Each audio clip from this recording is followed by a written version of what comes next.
Aloha, talapalava, mabuhay. It is such a beautiful sight and an amazing feeling to be here to join all of you on this special night. We have people here from all different backgrounds, different races, ethnicities, places we grew up, experiences that we had, all of us coming together, united by our love of this great country. We are united by our love for each other as fellow Americans.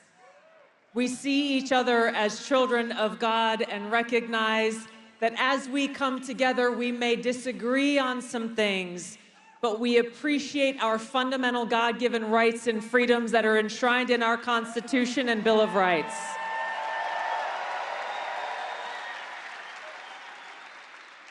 This is why we stand here together tonight, 12 days before the most historic and important election of our lives, united for change.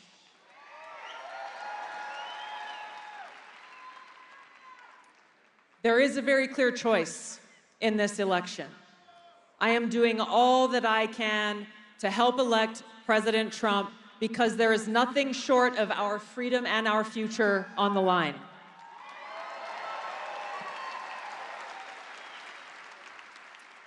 We've seen some of the most egregious and brazen abuses of power coming from the Harris-Biden administration than we've ever seen in our country, certainly in my lifetime.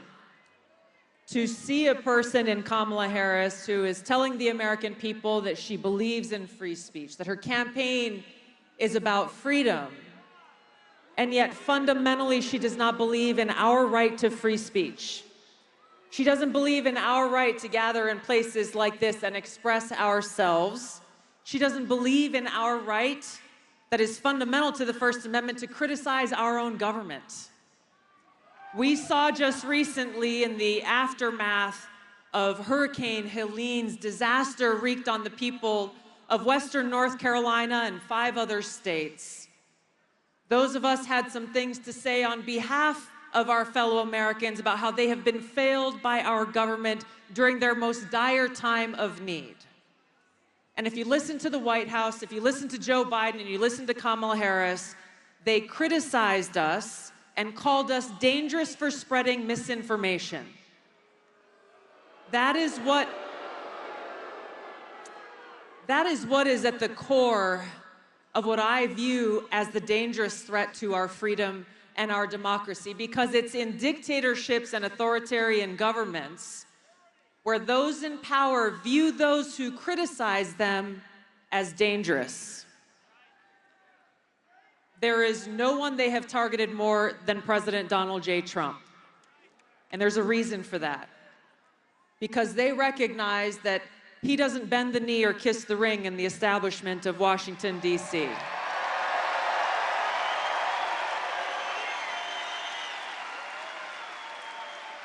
They recognize that he brings the voices of the people of this country who are frustrated and sick and tired of being forgotten and left behind by those in power. They recognize that President Trump is the only Republican who has had the courage to stand up to the uniparty of war in Washington and state over and over his commitment for peace. This is why they're throwing everything they possibly can at him and why they see him as the greatest threat. We see how they try to silence and censor those of us who dare to criticize them, saying that we are spreading misinformation or disinformation and therefore must be censored. How can we trust a person to uphold her oath to support and defend the Constitution of the United States who does not believe in the First Amendment? We can't. Exactly. How can we trust a person to uphold her oath to the Constitution who doesn't believe in the Second Amendment and our right to protect our loved ones?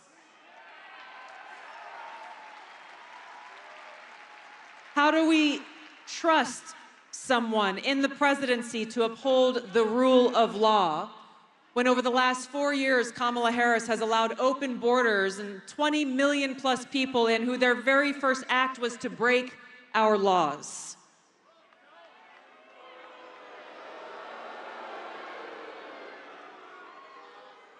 We cannot allow ourselves or our friends to fall for the lies and the propaganda. She's working hand in glove with the mainstream media and big tech, doing all that they can to erase the past and try to make us believe that this new picture is somehow true. They're so afraid, and they're doing all of this because they see that a free people in a free country are the greatest threat to their power. That's us.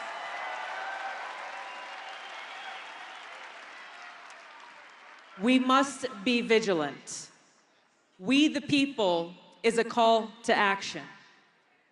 We need to save our country, and President Trump needs every one of us to stand with him in making that possible. This is a no-fail mission we have before us. Yes, your vote is critical, but you got to bring 10 people with you to make sure that our voices are heard in the swamps of Washington and that Donald Trump goes back to the White House to make America great again and start to clean that house.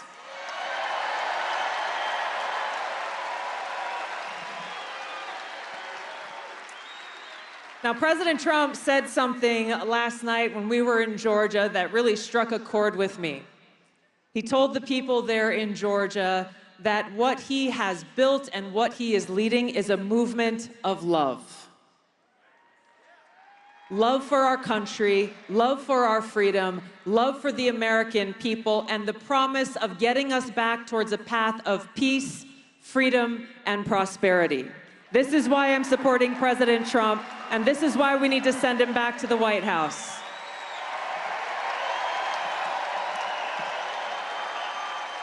So I want you to join me right now, sharing all of the aloha that is in your heart, and welcome the 47th President to the United States here on stage right now.